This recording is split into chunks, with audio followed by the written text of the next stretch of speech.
J'utilise des matériaux assez bruts, très simples, comme le charbon, la poudre de graphite. J'aime beaucoup le contact avec le papier, parce qu'il y a un côté aussi, je pense, très direct, en fait, quand on dessine, très instantané. Donc j'aime bien cette idée de laisser une trace et d'utiliser les matières les plus évidentes, les plus directes possibles pour le faire.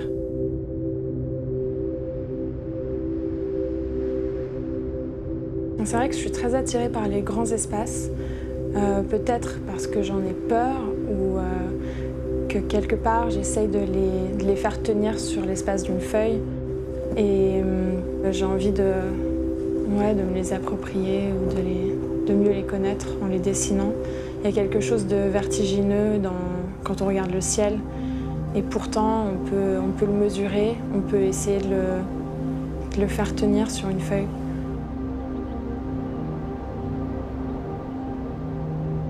C'est ça qui me fascine, c'est le fait de pouvoir dessiner des choses qui nous dépassent complètement, qui sont intangibles et immenses et qu'on peut finalement tenter d'approcher à travers le dessin, la photographie.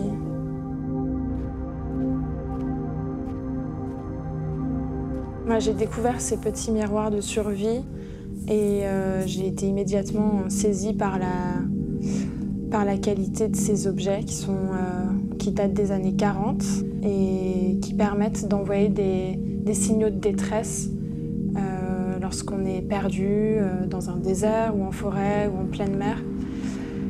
Et c'est un moyen de communication tellement primaire et tellement concret, quelque part, en fait, d'utiliser le soleil pour interpeller quelqu'un comme dernier recours. J'ai trouvé ça très beau et c'est un moment aussi où je me posais des questions sur le fait de créer des œuvres d'art. C'est une sorte de métaphore voilà, de la création. On envoie des sortes de bouteilles à la mer et puis les gens les captent ou pas, ou sont touchés ou pas par ce qu'on fait. Donc c'est des petits signaux dans l'immensité.